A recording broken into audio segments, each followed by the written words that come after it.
ಆತ್ಮೀಯ ಜನಧ್ವನಿ ಕೇಳುಗರಿಗೆ ನಮಸ್ಕಾರ. ಇದು ನಿಮ್ಮ ನೆಚ್ಚಿನ ಹಾಗೂ ಮೈಸೂರಿನ ಮೊಟ್ಟಮೊದಲ ಸಮುದಾಯ ಬಾನುಲಿ ಕೇಂದ್ರ ಜನಧ್ವನಿ 90.8 ಕಂಪನಾಂಕದಲ್ಲಿ ಸರಗೂರಿನಿಂದ ಪ್ರಸಾರವಾಗುತ್ತಿದೆ. ನಾನು ನಿಮ್ಮ ರೇಡಿಯೋ ಗೆಳತಿ ಪ್ರೀತಿ.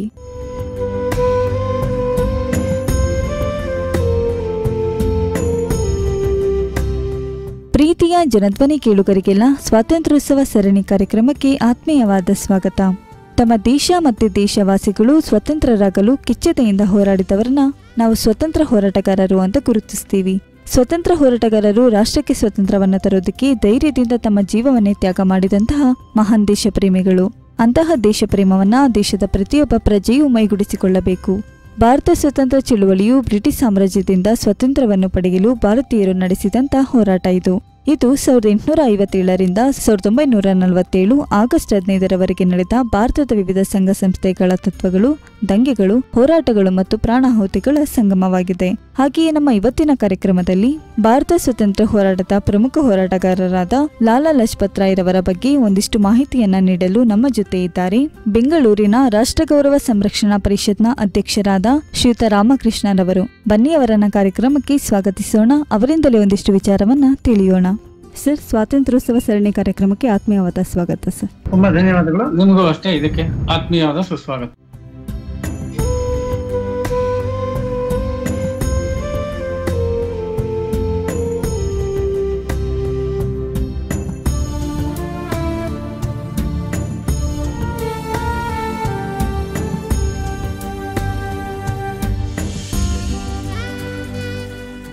ಸರ್, ಮೊದಲಿಗೆ ನಿಮ್ಮ ಪರಿಚಯವನ್ನ ನಮ್ಮ ಜನಧ್ವನಿ ಕೇಳುಗರಿಗೆ ಮಾಡಿಕೊಡಿ. ಸರ್, ನಾನು TN ರಾಮಕೃಷ್ಣ, ಅಂದ್ರೆ ತುರುವೇಕೆರೆ ನಾರಾಯಣ ಶಾಸ್ತ್ರಿ ರಾಮಕೃಷ್ಣ, ರಾಷ್ಟ್ರ ಗೌರವ ಸಂರಕ್ಷಣಾ ಪರಿಷತ್ ಅನ್ನುವ ಒಂದು ದೇಶ ಪ್ರೇಮಿ ಸಂಘಟನೆಯ ಸಂಸ್ಥಾಪಕ ಮತ್ತು ಅಧ್ಯಕ್ಷ.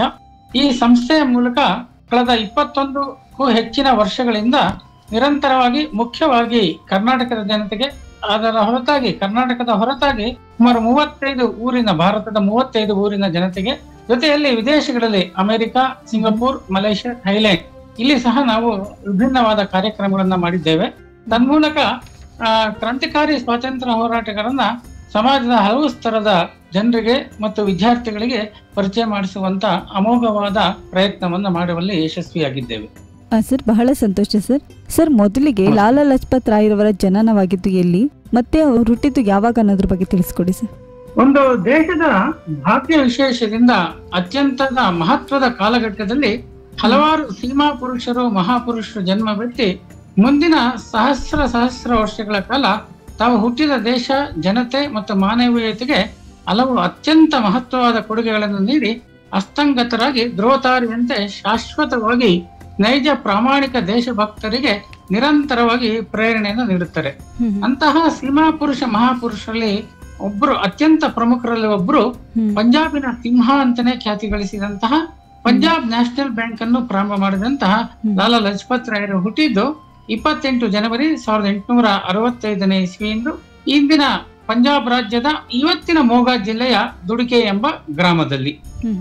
ಅವರ ತಂದೆಯವರು ರಾಧಾಕಿಶನ್ ರಾಯ್, ತಾಯಿ ಗುಲಾಬ್ ದೇವಿಯವರು. ಅವರು ಮೊದಲನೇ ಮಗ, ಅಂದ್ರೆ ಜ್ಯೇಷ್ಠ ಪುತ್ರನಾಗಿ ಜನಿಸಿದ್ರು ಲಾಲಾ ಲಜಪತ್ ರಾಯರು. ಭಾರತ ದೇಶ ಬ್ರಿಟಿಷರ, ಫ್ರೆಂಚರ, ಪೋರ್ಚುಗೀಸರ ಗುಲಾಮ್ತನದ ಆಡಳಿತಕ್ಕೆ ಒಳಪಟ್ಟು ಅಂತಾರಾಷ್ಟ್ರೀಯ ಮಟ್ಟದಲ್ಲಿ ತನ್ನ ಅಸ್ಮಿತೆಯನ್ನು ಕಾಪಾಡಿಕೊಳ್ಳಲು ಬಹುವಾಗಿ ಪ್ರಯತ್ನಿಸುತ್ತಿದ್ದ ಕಾಲಘಟ್ಟ ಅದು.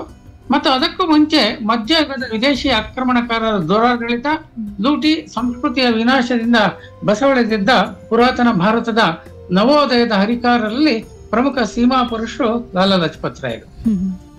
ಸರ್, ಹಾಗೇನೆ ಲಾಲಾ ಲಜಪತ್ ರಾಯರವರ ಬಾಲ್ಯ ಜೀವನದ ಬಗ್ಗೆ ತಿಳಿಸ್ಕೊಡಿ. ಸರ್, ಅಗರ್ವಾಲ್ ಕುಟುಂಬದಲ್ಲಿ ಅವರು ಹುಟ್ಟಿದ್ದು. ಬಾಲ್ಯದಲ್ಲಿ ತಮ್ಮ ತಂದೆ ತಾಯಿಯಿಂದ ಉತ್ತಮವಾದ ಸಂಸ್ಕಾರಗಳನ್ನ ಪಡ್ಕೊಳ್ತಾರೆ. ಭಾರತದ ಹಿಂದಿನ ವೈಭವ ಮತ್ತು ತಮ್ಮ ಕಾಲದ ಪರಿಸ್ಥಿತಿಯನ್ನು ಅವಲೋಕಿಸಿ ತುಂಬಾ ದುಃಖಿತರಾಗಿದ್ದಾರೆ. ತಮ್ಮ ವಿದ್ಯಾಭ್ಯಾಸದ ಜೊತೆಯಲ್ಲಿ ಬ್ರಹ್ಮ ಸಮಾಜ, ಆರ್ಯ ಸಮಾಜದ ಒಡನಾಟವನ್ನು ಇಟ್ಕೊಂಡಿದ್ದಂತ ಲಾಲಾ ಲಜಪತ್ ರಾಯರು ತಮ್ಮ ಕಾನೂನು ಪದವಿ ಗಳಿಸಿ ವಕೀಲರಾಗಿ ತಮ್ಮ ವೃತ್ತಿಯನ್ನ ಪ್ರಾರಂಭಿಸುತ್ತಾರೆ. ಬಾಲ್ಯದಲ್ಲಿ ಅವರು ಸಾಕಷ್ಟು ಕಷ್ಟವನ್ನ ಪಡ್ತಾರೆ ವಿದ್ಯಾಭ್ಯಾಸವನ್ನ ಮುಂದುವರಿಸಲಿಕ್ಕೆ. 2 ವರ್ಷ ಅವರು ವಿದ್ಯಾಭ್ಯಾಸವನ್ನ ನಿಲ್ಲಿಸಬೇಕಾಗತ್ತೆ ಆರ್ಥಿಕ ತೊಂದರೆಯಿಂದ. ಸರ್, ಹಾಗೇನೆ ಲಾಲಾ ಲಜಪತ್ ರಾಯರವರ ಶಿಕ್ಷಣ ಮತ್ತೆ ವೃತ್ತಿ ಜೀವನದ ಬಗ್ಗೆ ತಿಳಿಸ್ಕೊಡಿ. ಸರ್, ಈಗಾಗಲೇ ನಾನು ಹೇಳಿದಂತೆ ಲಾಲಾ ಲಜಪತ್ ರಾಯರು ತಮ್ಮ ಕಾನೂನು ಪದವಿಯನ್ನ ಪ್ರಾರಂಭ ಮಾಡಿ ಹಿಸಾರ್ನಲ್ಲಿ, ಪಂಜಾಬ್ನ ಜಾಗ್ರೋನ್ನಲ್ಲಿ ಮೊದಲು ಮುಕ್ತಾರಾಗಿಯೂ ತಮ್ಮ ಕಾನೂನು ಸೇವೆಯನ್ನ ಪ್ರಾರಂಭ ಮಾಡಿದ ನಂತರ ಇವತ್ತಿನ ಹರಿಯಾಣ ರಾಜ್ಯದ ರೋಹ್ಟಕ್ ಮತ್ತೆ ಹಿಸ್ಸಾರ್ನಲ್ಲಿ ಯಶಸ್ವಿ ವಕೀಲರಾಗಿ ರೂಪುಗೊಂಡಂತ ಲಾಲಾ ಲಜಪತ್ ರಾಯರು ಮುಂದೆ ಲಾಹೋರಿನ ಚೀಫ್ ಕೋರ್ಟ್ ಅಂದ್ರೆ ಮುಖ್ಯ ನ್ಯಾಯಾಲಯ ಅಂದ್ರೆ ಇವತ್ತು ಹೈಕೋರ್ಟ್ ಅಂತ ಏನ್ ಹೇಳ್ತೀವಿ, ಉಚ್ಚ ನ್ಯಾಯಾಲಯ ಅಂತ, ಆವಾಗ ಚೀಫ್ ಕೋರ್ಟ್ ಅಂತ ಹೇಳ್ತಾ ಇದ್ರು. ಆ ಚೀಫ್ ಕೋರ್ಟಿನ ಅತ್ಯಂತ ಯಶಸ್ವಿ ವಕೀಲರಾಗಿ ಹೊರಹೊಮ್ಮತಾರೆ. ಮೇಲು ದರ್ಜೆಯ ಮೊದಲೇ 3 ವಕೀಲರಲ್ಲಿ ಲಾಲಾ ಲಜಪತ್ ರಾಯರು ಒಬ್ಬರಾಗ್ತಾರೆ. ಅವರು ದೇಶ ಸೇವೆ ಮತ್ತು ಸಮಾಜ ಸೇವೆಗಾಗಿ ತಮ್ಮ ವಕೀಲಿ ವೃತ್ತಿಯನ್ನು ಹಂತ ಹಂತವಾಗಿ ಕಡಿಮೆ ಮಾಡ್ಕೊಳ್ತಾರೆ. ಕೊನೆಗೆ ಅದಕ್ಕೆ ಸಂಪೂರ್ಣವಾಗಿ ವಿದಾಯ ಹೇಳ್ತಾರೆ. ತಾವು ಆರ್ಯ ಸಮಾಜ ಬ್ರಹ್ಮ ಸಮಾಜದಲ್ಲಿ ತಮ್ಮ ಬಾಲ್ಯದಿಂದಲೇ ಅದರಲ್ಲಿ ಸಕ್ರಿಯರಾಗಿದ್ರು. ಮತ್ತೆ ತಾವು ಏನು ಹಣ ಗಳಿಸ್ತಾ ಇದ್ರು ಅದರಲ್ಲಿ ಜೀವನದ ನಿರ್ವಹಣೆ ಮಾಡಿ ಉಳಿದ ಹಣವನ್ನ 90% ಹಣವನ್ನ ಅಂದ್ರೆ 1,000 ರೂಪಾಯಿ ಅವತ್ತಿನ ಕಾಲಕ್ಕೆ ವರ್ಷಕ್ಕೆ ಉಳಿದ್ರೆ ಅದರಲ್ಲಿ 900 ರೂಪಾಯಿನ ಅವರು ದಾನ ಮಾಡ್ತಿದ್ರು. ಅದರಲ್ಲಿ ಹೆಚ್ಚಿನ ಹಣವನ್ನ ಆರ್ಯ ಸಮಾಜ ಚಟುವಟಿಕೆಗಳಿಗೆ ದಾನವನ್ನಾಗಿ ಮಾಡ್ತಾ ಇದ್ರು ಲಾಲಾ ಲಜಪತ್ ರಾಯರು.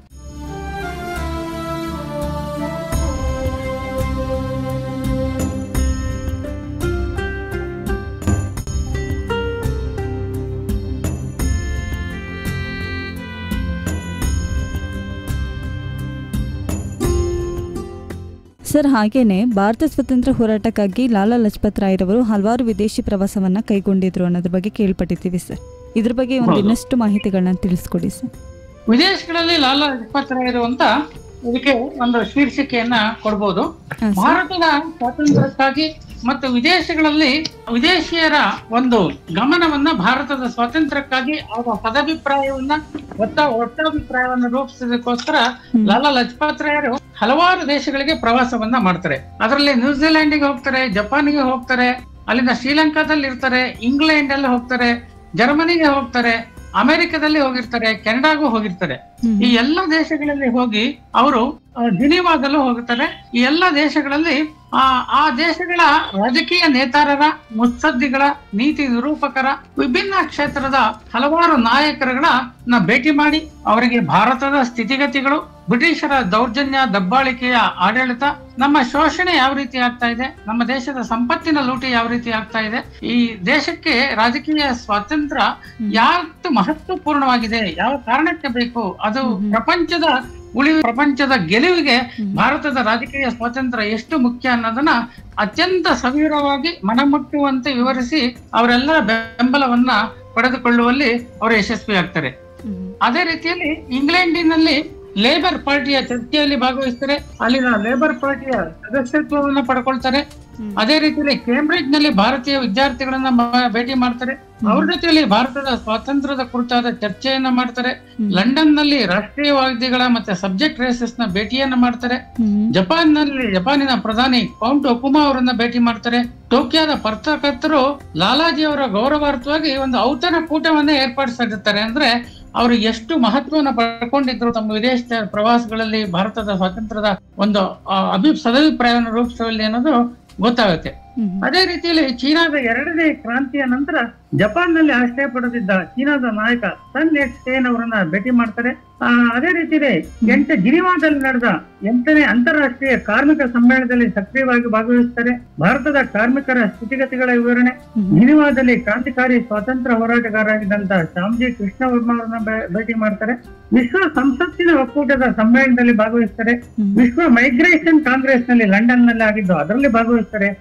ಎಲ್ಲ ಸಂದರ್ಭಗಳಲ್ಲಿ ಭಾರತದ ಸ್ಥಿತಿಗತಿಗಳು, ರಾಜಕೀಯ ಸ್ವಾತಂತ್ರ್ಯದ ಮಹತ್ವ, ಅದು ಪ್ರಪಂಚದ ಉಳಿವಿಗೆ ಎಷ್ಟು ಮಹತ್ವ, ಬ್ರಿಟಿಷರ ದೌರ್ಜನ್ಯ, ಶೋಷಣೆ, ದಬ್ಬಾಳಿಕೆ ಎಲ್ಲ ವಿಷಯವನ್ನ ಮನಮುಟ್ಟುವಂತೆ ಹೇಳಿದಂತ ಲಾಲಾ ಲಜಪತ್ ರಾಯರು ಅಮೆರಿಕದಲ್ಲಿ 5 ವರ್ಷಗಳ ಕಾಲ ನವೆಂಬರ್ 1914ರಿಂದ ನವೆಂಬರ್ 1919ನೇ ಇಸ್ವಿವರೆಗೆ ರಾಜಕೀಯ ಆಶ್ರಯವನ್ನ ಪಡ್ಕೊಂಡು ಮಹಾಯುದ್ಧದ ಸಂದರ್ಭದಲ್ಲಿ ಇದ್ದಾಗ ನ್ಯೂಯಾರ್ಕ್ ನಗರವನ್ನ ಕೇಂದ್ರವಾಗಿಸಿಕೊಂಡು ಭಾರತದ ಹೋಮ್ ರೂಲ್ ಲೀಗ್ ಅನ್ನ ಅಮೆರಿಕದಲ್ಲಿ ಪ್ರಾರಂಭ ಮಾಡ್ತಾರೆ. ಅಲ್ಲಿ ಬ್ರಾಡ್ವೇ ಅಂತ ಒಂದು ರಸ್ತೆ ಇದೆ ಅಮೆರಿಕದ ನ್ಯೂಯಾರ್ಕ್ ನಲ್ಲಿ, ಅಲ್ಲಿ ಅದು ಕೇಂದ್ರ ಕಚೇರಿಯನ್ನು ಹೊಂದಿತ್ತು. ಅದಕ್ಕೆ ಲಾಲಾ ಲಜಪತ್ ರಾಯರೇ ಸ್ವತಃ ಅಧ್ಯಕ್ಷರಾಗಿದ್ರು. ಅಮೆರಿಕದ ಒಬ್ಬ ಪ್ರಜೆ ಅವರನ್ನ ಉಪಾಧ್ಯಕ್ಷರನ್ನಾಗಿ ಮಾಡ್ತಾರೆ. ನಮ್ಮ ಕರ್ನಾಟಕ ರಾಜ್ಯದವರೇ ಆದಂತ ಮುಂದೆ ರಾಷ್ಟ್ರೀಯ ಕಾಂಗ್ರೆಸ್ಸಿನ ಸೇವಾ ದಳವನ್ನು ಪ್ರಾರಂಭ ಮಾಡಿದಂತ ಡಾಕ್ಟರ್ ನಾಸು ಹರ್ಡಿಕರ್ ಅವರು ಕಾರ್ಯದರ್ಶಿ ಆಗಿರ್ತಾರೆ. ಅಲ್ಲಿ ಈ ಭಾರತೀಯ ಹೋಮ್ ರೂಲ್ ಲೀಗ್ ಅಮೆರಿಕವನ್ನ ಪ್ರಾರಂಭ ಮಾಡ್ತಾರೆ. ಅಲ್ಲಿ ಯಂಗ್ ಇಂಡಿಯಾ ಅನ್ನುವ ಒಂದು ಇಂಗ್ಲಿಷ್ ಭಾಷೆಯ ಮಾಸ ಪತ್ರಿಕೆಯನ್ನ ಪ್ರಾರಂಭ ಮಾಡ್ತಾರೆ. ಹಿಂದೂಸ್ತಾನ್ ಇನ್ಫಾರ್ಮೇಶನ್ ಅಸೋಸಿಯೇಷನ್ ಅನ್ನುವ ಒಂದು ಸಂಸ್ಥೆಯನ್ನ ಪ್ರಾರಂಭ ಮಾಡ್ತಾರೆ.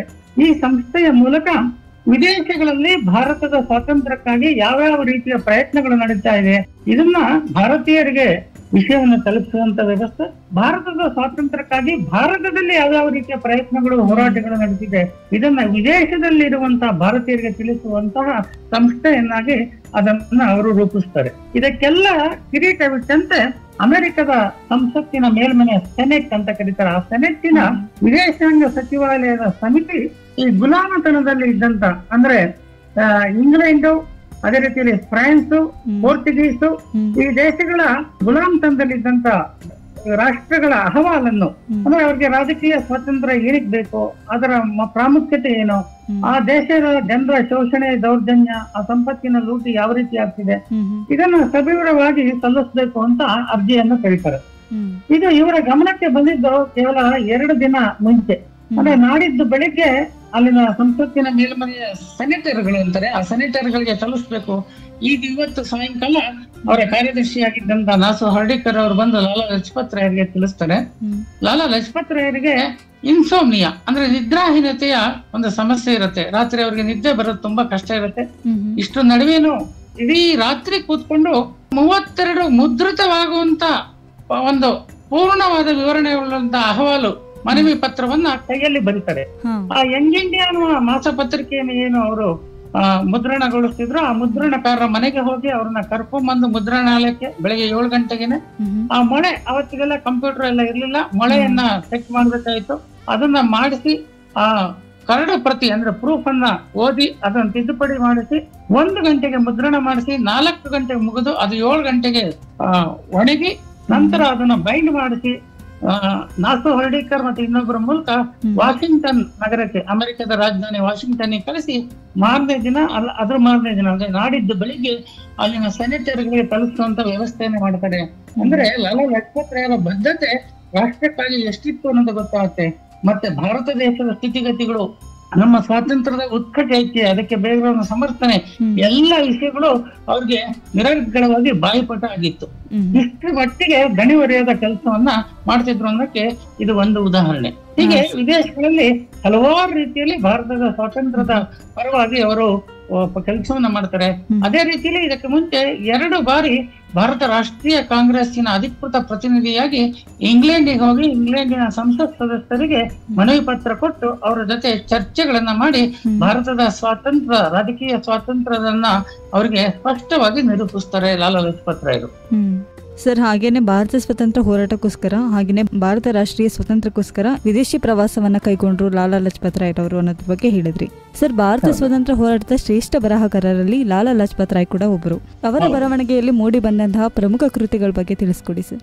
ಲಾಲಾ ಲಜಪತ್ ರಾಯರು ಕೇವಲ ರಾಜಕೀಯ ಸ್ವಾತಂತ್ರ್ಯಕ್ಕಾಗಿ ಹೋರಾಡಿದ ನೇತಾರ ಅಥವಾ ಕೇವಲ ಶಿಕ್ಷಣ ತಜ್ಞ ವಕೀಲರಾಗಿ ಮಾತ್ರ ಇರಲಿಲ್ಲ, ಅತ್ಯಂತ ಒಳ್ಳೆಯ ಲೇಖಕರು ಆಗಿದ್ರು, ಮತ್ತೆ ಒಳ್ಳೆ ಪತ್ರಕರ್ತರು ಆಗಿದ್ರು. ಹಲವಾರು ಪತ್ರಿಕೆಗಳನ್ನ ಅವರು ಪ್ರಾರಂಭ ಮಾಡ್ತಾರೆ. ಅದರಲ್ಲಿ ಪಂಜಾಬಿ ಮತ್ತೆ ವಂದೇ ಮಾತರಂ, ದಿ ಪೀಪಲ್, ಈ ಪತ್ರಿಕೆಗಳನ್ನ ಪ್ರಾರಂಭ ಮಾಡ್ತಾರೆ ಲಾಲಾ ಲಜಪತ್ ರಾಯರು. ಅದೇ ರೀತಿಯಲ್ಲಿ Shrikrishna, Shivaji, Mazzini, Garibaldi, England debt India, England debt to India, unhappy India, ಈ ತರ ಅತ್ಯಂತ ಪ್ರೇರಣಾದಾಯಕವಾದ ಪೊಲಿಟಿಕಲ್ ಫ್ಯೂಚರ್ ಆಫ್ ಇಂಡಿಯಾ, ಈ ತರ ಹಲವಾರು ಪ್ರೇರಣಾದಾಯಕವಾದ 30ಕ್ಕೂ ಅಧಿಕ ಪುಸ್ತಕಗಳನ್ನ ಲಾಲಾ ಲಜಪತ್ ರಾಯರು ಬರೆದಿದ್ದಾರೆ. ಅದರಲ್ಲಿ ಹಲವಾರು ಪುಸ್ತಕಗಳು ಇವತ್ತು ಸಹ ಅಮೆಜಾನ್, ಫ್ಲಿಪ್ಕಾರ್ಟ್, ಬೇರೆ ಬೇರೆ ಕಡೆ ಸೇರಿದಂತೆ ಇವತ್ತು ಸಹ ಆ ಪುಸ್ತಕಗಳು ಲಭ್ಯವಿದೆ.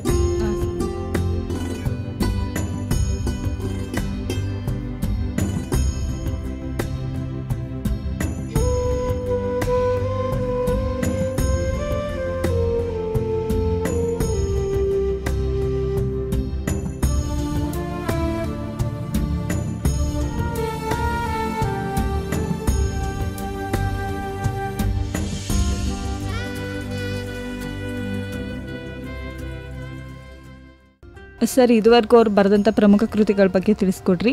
ಹಾಗೆಯೇ ಭಾರತ ಸ್ವಾತಂತ್ರ್ಯ ಹೋರಾಟದಲ್ಲಿ ತೀವ್ರಗಾಮಿಗಳ ಪಾತ್ರ ತುಂಬ ಮಹತ್ವವಾದದ್ದು ಸರ್. ಅವರಲ್ಲಿ ಪ್ರಮುಖವಾದವರಲ್ಲಿ ಲಾಲಾ ಲಜಪತ್ ರಾಯ್ ಕೂಡ ಒಬ್ಬರಾಗಿದ್ದರು. ಲಾಲಾ ಲಜಪತ್ ರಾಯರವರ ಹೋರಾಟದ ಕಾರ್ಯತಂತ್ರಗಳೇನಾಗಿತ್ತು, ಹಾಗೆಯೇ ಕ್ರಾಂತಿಕಾರಿಗಳ ಜೊತೆಗಿನ ಒಡನಾಟ ಹೇಗಿತ್ತು ಅನ್ನೋದ್ರ ಬಗ್ಗೆ ತಿಳಿಸ್ಕೊಡಿ ಸರ್. ಲಾಲಾ ಲಜಪತ್ ರಾಯರು ಕಾಂಗ್ರೆಸ್ಸಿನಲ್ಲಿ ಇದ್ಕೊಂಡಿದ್ರು. ಅವರು ಕಾಂಗ್ರೆಸ್ಸಿನ ಅಹಿಂಸಾತ್ಮಕ ಹೋರಾಟದಲ್ಲಿ ಪಾಲ್ಗೊಂಡಿದ್ರು. ಹಲವಾರು ರೀತಿಯಲ್ಲಿ ಅವರು ತೀವ್ರಗಾಮಿಯಾಗಿದ್ರು. ಹಲವಾರು ಕ್ರಾಂತಿಕಾರಿಗಳಿಗೆ ಪ್ರೇರಣೆಯನ್ನ ಕೊಟ್ಟಿದ್ರು.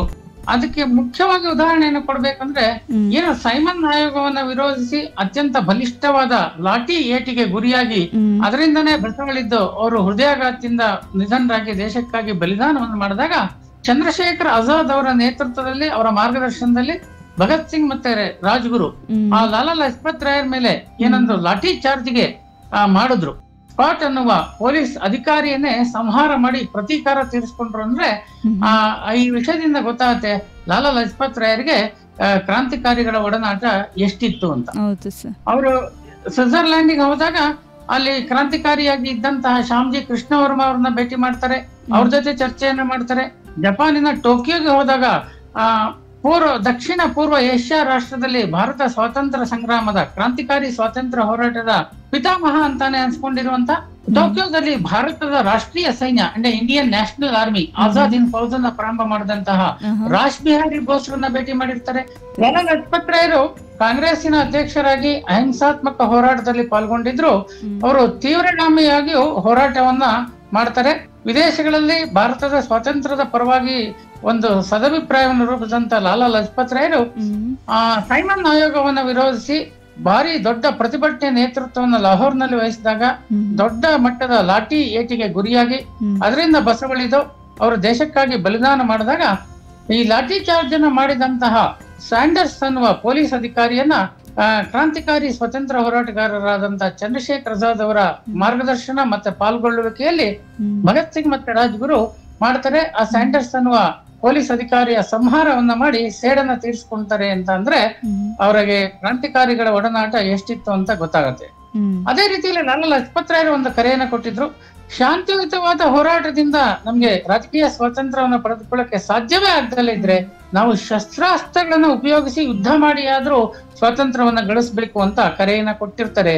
ಮತ್ತೆ ಅದಕ್ಕೆ ನಾವು ವಿದೇಶಗಳ ನೆರವನ್ನ ನೆಚ್ಕೊಂಡು ಕೂರಬಾರ್ದು. ನಮ್ಮದೇ ದೇಶದ ಸ್ಥಿತಿವಂತರು ವಿದೇಶದಲ್ಲಿರುವಂತಹ ಭಾರತೀಯರು ಅದಕ್ಕೆ ಆರ್ಥಿಕ ಸಹಯೋಗವನ್ನ ಕೊಟ್ಟು ನಾವು ನಮ್ಮ ಯುವಕರು ಯುದ್ಧವನ್ನ ಮಾಡಿ ಆದರೂ ಸ್ವಾತಂತ್ರ್ಯವನ್ನ ಗಳಿಸ್ಬೇಕು ಅನ್ನೋ ಕರೆಯನ್ನ ಕೊಟ್ಟಿರ್ತಾರೆ.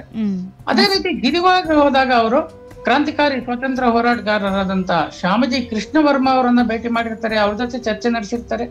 ಜಪಾನ್ ನಲ್ಲಿ ಹೋದಾಗ ಜಪಾನಿನ ಪ್ರಧಾನಮಂತ್ರಿಗಳನ್ನ ಏನ್ ಭೇಟಿ ಮಾಡಿರ್ತಾರೆ, ಅದೇ ಸಂದರ್ಭದಲ್ಲಿ ದಕ್ಷಿಣ ಪೂರ್ವ ಏಷ್ಯಾ ರಾಷ್ಟ್ರಗಳಲ್ಲಿ ಭಾರತದ ಕ್ರಾಂತಿಕಾರಿ ಸ್ವಾತಂತ್ರ್ಯ ಹೋರಾಟದ ಪಿತಾಮಹ ಅನ್ಸ್ಕೊಂಡಿರುವಂತಹ ಟೋಕಿಯೋದಲ್ಲಿ ಭಾರತ ರಾಷ್ಟ್ರೀಯ ಸೈನ್ಯ ಅಂದ್ರೆ ಇಂಡಿಯನ್ ನ್ಯಾಷನಲ್ ಆರ್ಮಿಯನ್ನ ಕಟ್ಟಿದಂತಹ ರಾಜ್ ಬಿಹಾರಿ ಬೋಸ್ರನ್ನ ಭೇಟಿ ಮಾಡಿ ಅವರ ಒಡನಾಟವನ್ನ ಇಟ್ಕೊಂಡಿರ್ತಾರೆ.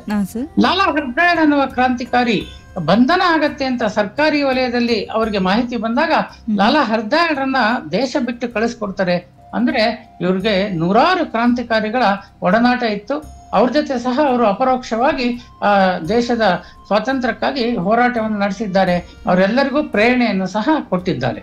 ಸರ್, ಹಾಗೇನೆ ಲಾಲಾ ಲಜಪತ್ ರಾಯ್ ರವರನ್ನ ಪಂಜಾಬಿನ ಸಿಂಹ ಮತ್ತೆ ಪಂಜಾಬಿನ ಕೇಸರಿ ಅಂತ ಕರೆಯೋದಕ್ಕೆ ಕಾರಣ ಏನು ಸರ್? ಪಂಜಾಬಿನ ಕೇಸರಿ ಅಂತ ಲಾಲಾ ಲಜಪತ್ ರಾಯರನ್ನು ಕರೆದಿದ್ದಾರೆ. ಅದೇ ರೀತಿ ಮಹಾರಾಜ ರಂಜಿತ್ ಸಿಂಗ್ ರನ್ನ ಕರೆದಿದ್ದಾರೆ. ಇನ್ನು ಹಲವರನ್ನ ಪಂಜಾಬ್ನಲ್ಲಿ ಕರೆದಿದ್ದಾರೆ ಪಂಜಾಬಿನ ಸಿಂಹ ಅಂತ. ನಮ್ಮ ಸಮಕಾಲೀನ ಭಾರತದಲ್ಲಿ, ಆಧುನಿಕ ಭಾರತದಲ್ಲಿ ಲಾಲಾ ಲಜಪತ್ ರಾಯರನ್ನ ಪಂಜಾಬಿನ ಸಿಂಹ ಅಂತ ಕರೆದ್ರು ಜನತೆ. ಯಾಕೆ ಅಂದ್ರೆ ಅತ್ಯಂತ ಧೈರ್ಯಶಾಲಿಯಾಗಿದ್ದಂತ ಮಹಾನ್ ನಾಯಕ ಲಾಲಾ ಲಜಪತ್ ರಾಯರು. ಬ್ರಿಟಿಷರಿಗೆ ಅವರು ಹೆದರ್ಲಿಲ್ಲ. ಯಾವುದೇ ಕಾರಣಕ್ಕೆ ಬ್ರಿಟಿಷರ ಜೊತೆ ಯಾವುದೇ ರಾಜಿಯನ್ನ ಮಾಡ್ಕೊಳ್ಳಿಲ್ಲ. ಅತ್ಯಂತ ಪ್ರಖರವಾಗಿ ತಮ್ಮ ಒಂದು ವಿಚಾರವನ್ನ ಮಂಡಿಸಿದ್ರು. ಅತ್ಯಂತ ಪ್ರಖರವಾಗಿ ಹೋರಾಟವನ್ನ ಮಾಡಿದ್ರು. ವಿದೇಶಗಳಲ್ಲೂ ಸಹ ಭಾರತದ ಪರವಾದ ವಾತಾವರಣವನ್ನ, ಸದಭಿಪ್ರಾಯವನ್ನ ನಿರೂಪಿಸಿದ್ರು. ಅದೇ ರೀತಿ ಕ್ರಾಂತಿಕಾರಿಗಳ ಒಡನಾಟವಿತ್ತು. ಅದ್ರ ಜೊತೆಯಲ್ಲಿ ಹಲವಾರು ಸಂಸ್ಥೆಗಳನ್ನ ಪುನರುತ್ಥಾನಗೊಂಡ ಭಾರತದ ನಿರ್ಮಾಣಕ್ಕಾಗಿ ಅವರು ಪ್ರಾರಂಭ ಮಾಡಿದ್ರು. ಅತ್ಯಂತ ಧೈರ್ಯಶಾಲಿಯಾಗಿದ್ದರಿಂದ ಅವರಿಗೆ ಪಂಜಾಬಿನ ಸಿಂಹ ಅಂತ ಕರೆದ್ರು. ಸರ್, ಪಂಜಾಬಿನ ಸಿಂಹ ಅನ್ನೋ ಹೆಸರು ಜೊತೆಗೆ ಇನ್ನೇನೆಲ್ಲ ಬಿರುದುಗಳನ್ನ ಹೊಂದಿದ್ರು ಲಾಲಾ ಲಜಪತ್ ರಾಯ್ ಅವರು ಅನ್ನೋದ್ರ ಬಗ್ಗೆ ಹೇಳಿ ಸರ್. ಅವರಿಗೆ ಹಲವಾರು ರೀತಿಯಲ್ಲಿ ಗೌರವಗಳು ಸಿಕ್ತು. ಪಂಜಾಬಿನ ಸಿಂಹ ಅನ್ನೋದಂದ್ರೆ ಲಾಲ್ ಬಾಲ್ ಪಾಲ್ ತ್ರಿಮೂರ್ತಿಗಳು ಅಂತ ಜನತೆ ಅತ್ಯಂತ ಪ್ರೀತಿ ಗೌರವದಿಂದ ಕರೆದ್ರು. ಲಾಲಾ ಲಜಪತ್ ರಾಯರು ಮೊದಲನೇವರು, ಲೋಕಮಾನ್ಯ ತಿಲಕರು, ಲೋಕಮಾನ್ಯ ಬಾಲಗಂಗಾಧರ ತಿಲಕರು ಎರಡನೇವರು, ಮತ್ತೆ ಬಿಪಿನ್ ಚಂದ್ರ ಪಾಲ್ ಮೂರನೇವರು. ಲೋಕಮಾನ್ಯ ಬಾಲಗಂಗಾಧರ ತಿಲಕ್ ಮತ್ತೆ ಬಿಪಿನ್ ಚಂದ್ರ ಪಾಲ್ ರವರಿಗಿಂತ ಇವರು ವಯಸ್ಸಿನಲ್ಲಿ ಚಿಕ್ಕವರು. ಅವರು ಹುಟ್ಟಿದ ನಂತರ ಹುಟ್ಟಿದ್ದು ಲಾಲಾ ಲಜಪತ್ ರಾಯರು. ಆದ್ರೆ ಈ ತ್ರಿಮೂರ್ತಿಗಳ ಪಟ್ಟಿಯಲ್ಲಿ ಮೊದಲನೇದಾಗಿ ಬರುವಂತರು ಲಾಲಾ ಲಜಪತ್ ರಾಯರು. ಅಂದ್ರೆ ಅವರ ಪ್ರಾಮುಖ್ಯತೆ ಎಷ್ಟು ಅಂತ ಗೊತ್ತಾಗುತ್ತೆ. ಆಡು ಮುಟ್ಟದ ಸೊಪ್ಪಿಲ್ಲ ಅಂತ ಹೇಳ್ತಾರಲ್ವಾ, ಆ ರೀತಿ ಲಾಲಾ ಲಜಪತ್ ರಾಯರು ಮಾಡಿದಂತ ಮಹಾನ್ ಕಾರ್ಯಗಳ ಬಗ್ಗೆ ನಾನು ಕೊನೆಯದಾಗಿ ವಿವರಣೆಯನ್ನು ಕೊಡ್ತಾರೆ. ಯಾವ್ಯಾವ ಸಂಸ್ಥೆಗಳನ್ನ ಪ್ರಾರಂಭ ಮಾಡಿದ್ರು, ಏನೇನು ಪುಸ್ತಕಗಳನ್ನ ಬರೆದ್ರು, ಯಾವ್ಯಾವ ಪತ್ರಿಕೆಗಳನ್ನ ಪ್ರಾರಂಭ ಮಾಡಿದ್ರು, ಹಾಸ್ಪಿಟಲ್ಗಳನ್ನ ಪ್ರಾರಂಭ ಮಾಡಿದ್ರು, ಈ ತರ ಹಲವಾರು ರೀತಿಯಲ್ಲಿ ಪುನರುತ್ಥಾನಗೊಂಡ ಭಾರತದ ನಿರ್ಮಾಣಕ್ಕೆ ಅವ್ರು ಯಾವ್ಯಾವ ಸಂಸ್ಥೆಗಳನ್ನ ಉಪಕ್ರಮಗಳನ್ನ ಪ್ರಾರಂಭಿಸಿದ್ರು ಅಂತ.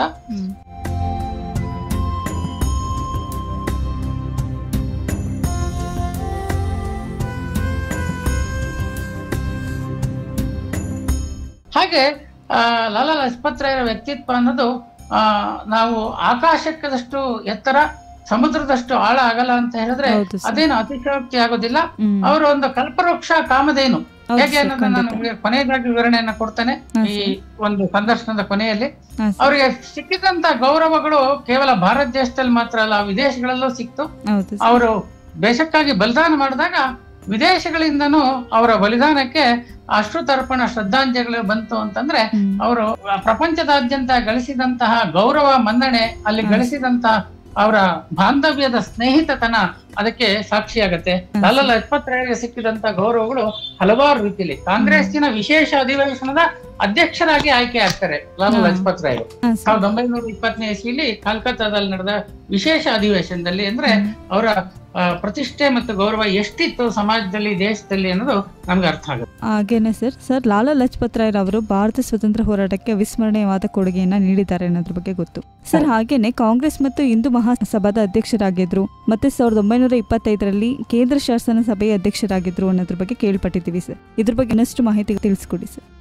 ಈಗಾಗಲೇ ನಾನು ಹೇಳಿದಂತೆ ಲಾಲಾ ಲಜಪತ್ ರಾಯರು 1920ನೇ ಇಸ್ವಿಲಿ ಕಲ್ಕತ್ತಾದಲ್ಲಿ ನಡೆದಂತಹ ಸೆಪ್ಟೆಂಬರ್ 5ರಿಂದ ಕಲ್ಕತ್ತಾದಲ್ಲಿ ನಡೆದಂತಹ ವಿಶೇಷ ಅಧಿವೇಶನ, ಕಾಂಗ್ರೆಸ್ಸಿನ ಅಖಿಲ ಭಾರತ ವಿಶೇಷ ಅಧಿವೇಶನದಲ್ಲಿ ಅವರು ಅಧ್ಯಕ್ಷರಾಗಿ ಆಯ್ಕೆಯಾಗ್ತಾರೆ. ಅಧ್ಯಕ್ಷರಾಗಿ ಅವರು ಅಸಹಕಾರ ಚಳವಳಿಯನ್ನ ಅಲ್ಲಿ ಪ್ರತಿಪಾದಿಸ್ತಾರೆ. ಮುಂದೆ ನಾಗ್ಪುರದ ಅಧಿವೇಶನದಲ್ಲಿ ಅದು ಸಕ್ರಿಯಗೊಳ್ಳುತ್ತೆ. ಸೊ ಇದು ಅತ್ಯಂತ ಮಹತ್ವವಾದ್ದು. ಅದೇ ರೀತಿಯಲ್ಲಿ ಹಿಂದೂ ಮಹಾಸಭಾದ ಅಧ್ಯಕ್ಷರಾಗೂ ಲಾಲಾ ಲಜಪತ್ ರಾಯರು ಸೇವೆಯನ್ನು ಸಲ್ಲಿಸಿದ್ದಾರೆ. ಕಾಂಗ್ರೆಸ್ಸಿನ ಒಡನಾಟ ಅವ್ರಿಗೆ 1888ನೇ ಇಸ್ವಿಯಿಂದ ಶುರುವಾಯಿತು ಅಲಹಾಬಾದ್ ನಲ್ಲಿ ನಡೆದ ಅಖಿಲ ಭಾರತ ಕಾಂಗ್ರೆಸ್ ಅಧಿವೇಶನದಲ್ಲಿ. ಅಲ್ಲಿಂದ ಹಿಡಿದು 1928ನೇ ಇಸ್ವಿವರೆಗೆ ಅಂದ್ರೆ 40 ವರ್ಷಗಳ ಕಾಲ ಕಾಂಗ್ರೆಸ್ಸಿನಲ್ಲಿ ಅವರು ತಮ್ಮನ್ನ ತಾವು ತೊಡಗಿಸ್ಕೊಂಡಿರ್ತಾರೆ.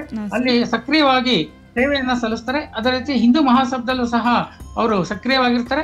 ಅದ್ರ ಜೊತೆಗೆ ನಮ್ಮ ಕರ್ನಾಟಕ ರಾಜ್ಯದಲ್ಲೇ ನಡೆದಂತ ಬೆಳಗಾವಿಯಲ್ಲಿ ನಡೆದಂತಹ ಕಾಂಗ್ರೆಸ್ಸಿನ ಅಧಿವೇಶನದಲ್ಲಿ ಅಂದ್ರೆ ಸುಮಾರು 101 ವರ್ಷದ ಕೆಳಗೆ ಏನ್ ನಡೀತು ಅದರಲ್ಲಿ ಸಹ ಸಕ್ರಿಯವಾಗಿ ಪಾಲ್ಗೊಂಡಿರ್ತಾರೆ.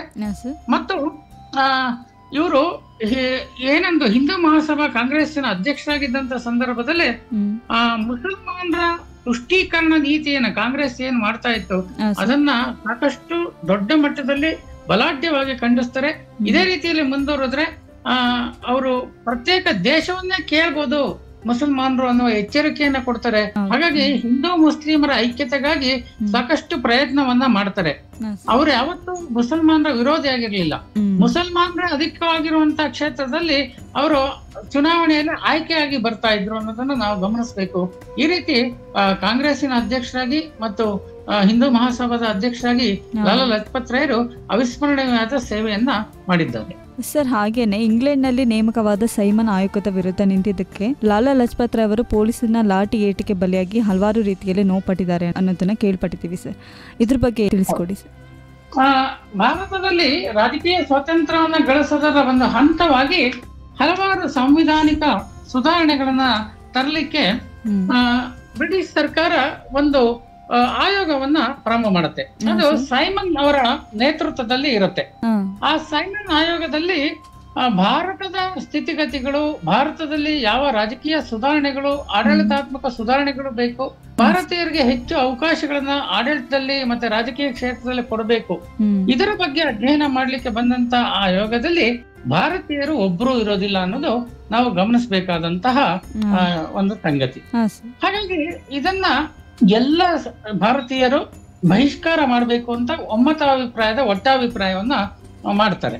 ಇದನ್ನ ಕೇಂದ್ರ ಶಾಸನ ಸಭೆಯಲ್ಲಿ ಈ ಸೈಮನ್ ಆಯೋಗವನ್ನ ಬಹಿಷ್ಕಾರ ಮಾಡಬೇಕು ಅಂತ ಅದಕ್ಕೆ ನಿಲುವಳಿ ನಿರ್ಣಯವನ್ನ ಮಂಡಿಸ್ಬೇಕು ಅಂತ ಆಗತ್ತೆ. ಹಾಗಾಗಿ ಮೋತಿಲಾಲ್ ನೆಹರು ಅವರು ಒಂದು ಸಮಿತಿಯನ್ನ ಮಾಡ್ತಾರೆ. ಅದರಲ್ಲಿ ಈ ಸೈಮನ್ ಆಯೋಗವನ್ನ ಬಹಿಷ್ಕಾರ ಮಾಡೋದಕ್ಕೆ ಒಂದು ವರದಿಯನ್ನ ತರ್ತಾರೆ. ಆ ವರದಿಯನ್ನ ಕಾಂಗ್ರೆಸ್ ಪಕ್ಷ ಒಪ್ಕೊಳ್ಳುತ್ತೆ.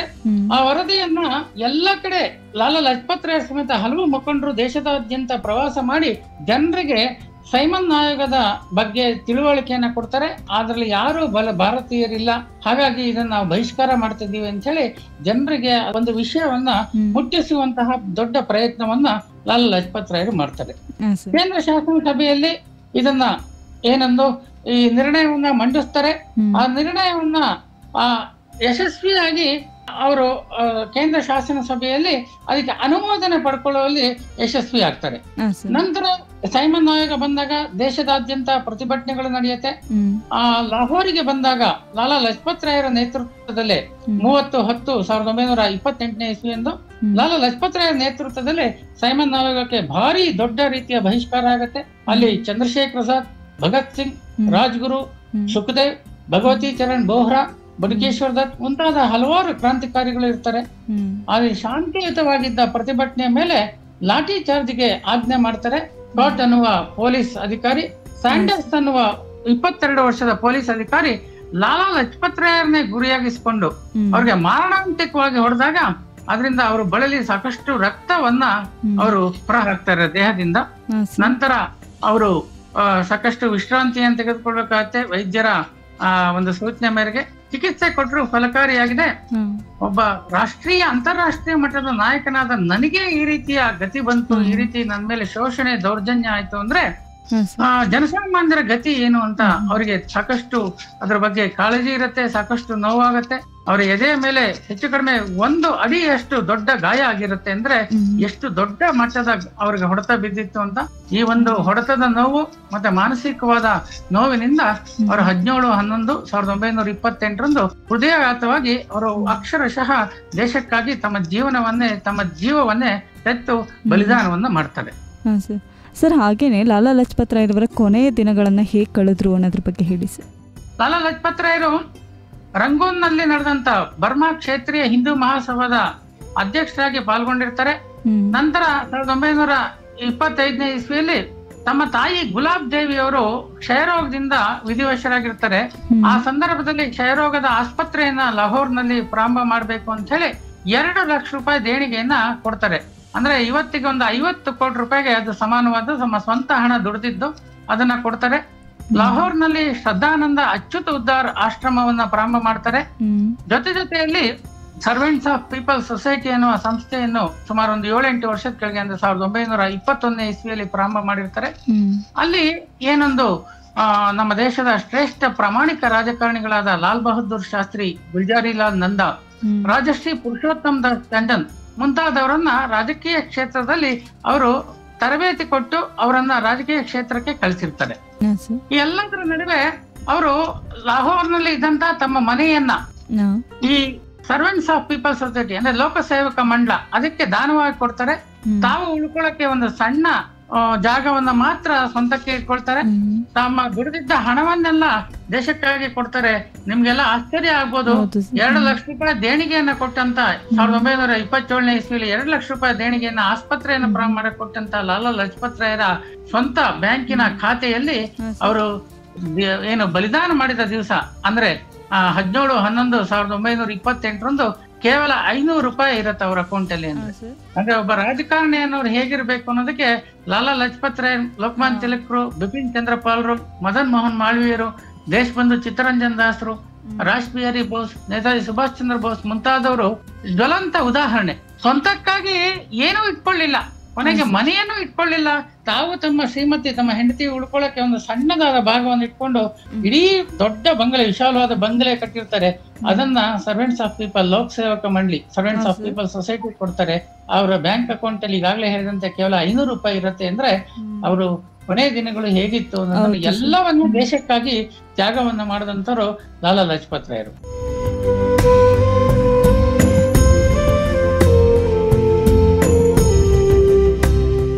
ಹೌದು ಸರ್, ತಮ್ಮ ದೇಶಕ್ಕಾಗಿ ಮತ್ತು ದೇಶವಾಸಿಗಳಿಗೋಸ್ಕರ ತಮ್ಮ ಜೀವವನ್ನೇ ಲೆಕ್ಕಿಸದೆ ಲಕ್ಷಾಂತರ ರೂಪಾಯಿನ ದೇಣಿಗೆಯಾಗಿ ನೀಡಿದ್ರು.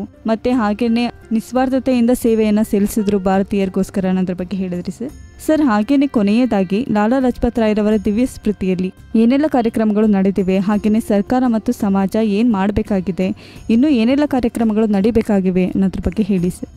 ಈಗಾಗಲೇ ನಾನು ಹೇಳಿದಂತೆ ಅವರು ಆ ಕಾಲಕ್ಕೆ ಅಂದ್ರೆ ಹೆಚ್ಚು ಕಡಿಮೆ 100 ವರ್ಷದ ಕೆಳಗೆ ಲಕ್ಷಾಂತರ ರೂಪಾಯಿ ಹಣವನ್ನ, ಲಕ್ಷಾಂತರ ಬೆಲೆ ಬಾಳುವಂತ ಬಂಗಲೆಯನ್ನ ಕೊಟ್ಟಿದ್ದು. ಇವತ್ತಿಗೆ 100 ಕೋಟಿ ರೂಪಾಯಿ ಆಗತ್ತೆ ಅವ್ರು ಕೊಟ್ಟಿದ್ದ ಹಣದ ಲೆಕ್ಕ. ಲಾಲಾ ಲಜಪತ್ ರಾಯರ ಅವ್ರಂದ್ರೆ ಅವರು ಹಲವು ಸುಮುಖಗಳ ಮಹಾನ್ ವಜ್ರ. ಲಾಲಾ ಲಜಪತ್ ರಾಯರು ಸಕಲ ಸದ್ಗುಣಗಳ ಆಗರ ಅಂತ ಹೇಳ್ಬೇಕು. ಅವರ ಅವಿಶ್ರಾಂತ ಬಿಡುವಿಲ್ಲದೆ ಮಾಡಿದ ಮಹಾನ್ ಕಾರ್ಯಗಳಿಂದ ಭಾರತ ದೇಶ ಹಲವು ಕ್ಷೇತ್ರಗಳಲ್ಲಿ ಪ್ರಗತಿ ಸಾಧಿಸಿದೆ ಮತ್ತು 10 ಕೋಟಿ ಜನ ನೇರವಾಗಿ ಅಥವಾ ಅಪರೋಕ್ಷವಾಗಿ ಅವರು ಸ್ಥಾಪಿಸಿದ ಸಂಸ್ಥೆಗಳಿಂದ ಉಪಯೋಗ ಪಡೆದುಕೊಂಡಿದ್ದಾರೆ ಮತ್ತು ಮುಂದಿನ ಸಹಸ್ರ ವರ್ಷಗಳ ಕಾಲ ಅದರ ಪ್ರಯೋಜನವನ್ನ ಪಡ್ಕೊಳ್ತಾರೆ. ಅವರ ನೆನಪಿನಲ್ಲಿ ಕೆಲವೊಂದು ಅವರ ಸ್ಮರಣೆಯ ಕಾರ್ಯಕ್ರಮಗಳು ನಡೆದಿದೆ.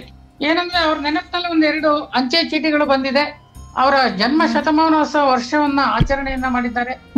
ಸಂಸತ್ತಿನ ಕೇಂದ್ರೀಯ ಹಾಲ್ನಲ್ಲಿ ಅವರ ಭಾವಚಿತ್ರವನ್ನ ಅನಾವರಣ ಮಾಡಿದ್ದಾರೆ. ಮುಖ್ಯವಾಗಿ ಉತ್ತರ ಭಾರತದಲ್ಲಿ ಮತ್ತೆ ಕೆಲವೊಂದು ರೀತಿಯಲ್ಲಿ ಪಶ್ಚಿಮ ಮತ್ತೆ ಪೂರ್ವ ಭಾರತದಲ್ಲಿ ಲಾಲಾ ಲಜಪತ್ ರಾಯರ ನೆನಪಿನಲ್ಲಿ ಬಡಾವಣೆಗಳು ಅಂದ್ರೆ ಹೊಸ ವಸತಿ ಪ್ರದೇಶಗಳು ಮತ್ತೆ ಮುಖ್ಯ ರಸ್ತೆಗಳು, ರಿಂಗ್ ರೋಡ್ಗಳು, ಫ್ಲೈಓವರ್ಗಳು, ಉದ್ಯಾನವನಗಳು, ಇದಕ್ಕೆ ಅವರ ಹೆಸರನ್ನು ಇಡಲಾಗಿದೆ. ಲಜಪತ್ ನಗರ, ಲಾಲಾ ಲಜಪತ್ ರಾಯ್ ರಸ್ತೆ, ಲಜಪತ್ ರಾಯ್ ವೃತ್ತ, ಲಜಪತ್ ರಾಯ್ ಚೌಕ, ಲಜಪತ್ ರಾಯ್ ಉದ್ಯಾನವನ, ಈ ತರ ಹೆಸರನ್ನ ಇಡಲಾಗಿದೆ. ಅಂದ್ರೆ ಅತ್ಯಂತ ದುಃಖದಾಯಕವಾದ್ದು ಅಂದ್ರೆ ದಕ್ಷಿಣ ಭಾರತದಲ್ಲಿ ಬಹುತೇಕ ಹೆಚ್ಚು ಕಡಿಮೆ ಎಲ್ಲೂ ಲಾಲಾ ಲಜಪತ್ ರಾಯರ ಹೆಸರನ್ನ ಸಾರ್ವಜನಿಕ ಸ್ಥಳಗಳಿಗೆ ಇಟ್ಟೇ ಇಲ್ಲ ಅಂತ ಹೇಳ್ಬೇಕು.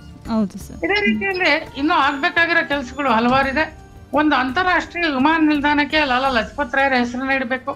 ಒಂದು 2-2.5 ಸಾವಿರ ಕಿಲೋಮೀಟರ್ ಪ್ರಯಾಣ ಮಾಡುವಂತ ಒಂದು ದೊಡ್ಡ ರೈಲಿಗೆ ಲಾಲಾ ಲಜಪತ್ ರಾಯರ್ ಎಕ್ಸ್ಪ್ರೆಸ್ ಅಂತ ಹೆಸರನ್ನ ಇಡಬೇಕು.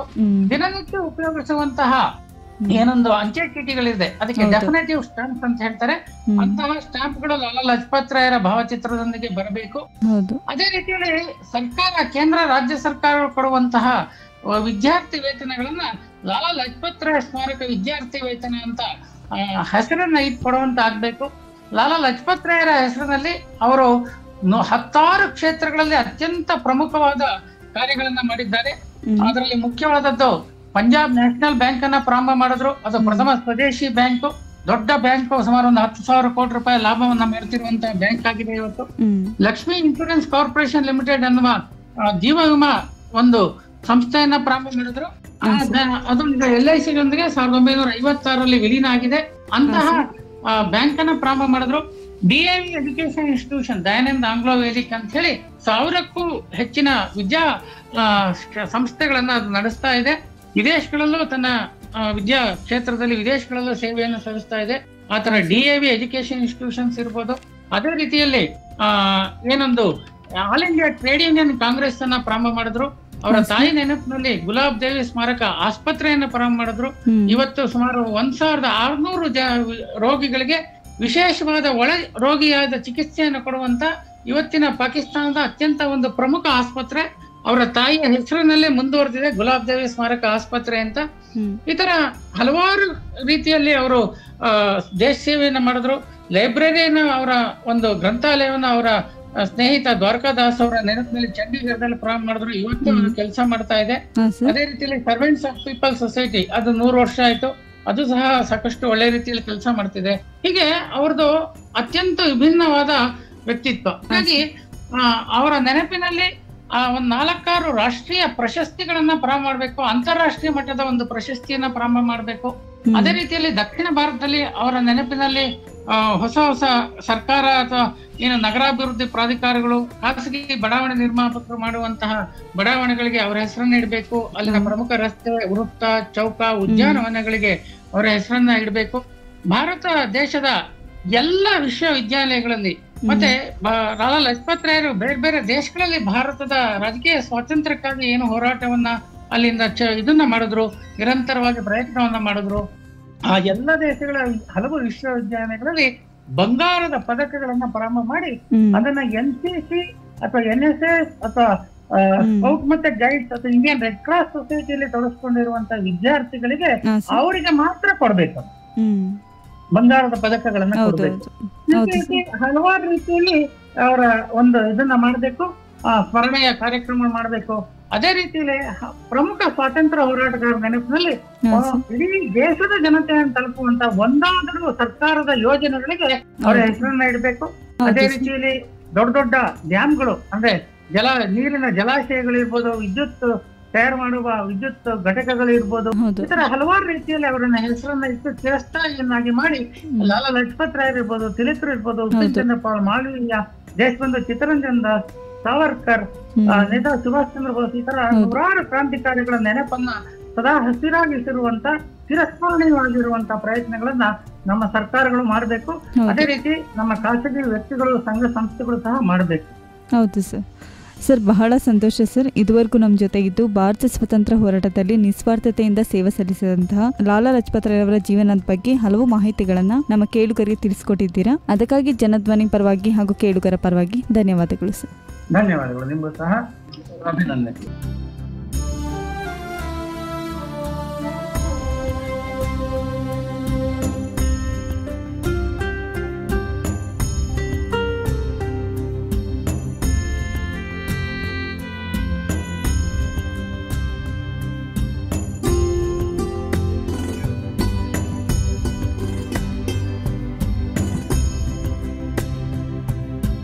ಕೇಳುಗರೆ, ಇದುವರೆಗೂ ಕೇಳ್ತಾ ಇದ್ರಿ ಸ್ವಾತಂತ್ರ್ಯೋತ್ಸವ ಸರಣಿ ಕಾರ್ಯಕ್ರಮದಲ್ಲಿ ಬೆಂಗಳೂರಿನ ರಾಷ್ಟ್ರಗೌರವ ಸಂರಕ್ಷಣಾ ಪರಿಷತ್ನ ಅಧ್ಯಕ್ಷರಾದ ಶ್ರೀಯುತ ರಾಮಕೃಷ್ಣರವರ ಜೊತೆಗಿನ ಸಂದರ್ಶನ ಕಾರ್ಯಕ್ರಮವನ್ನ.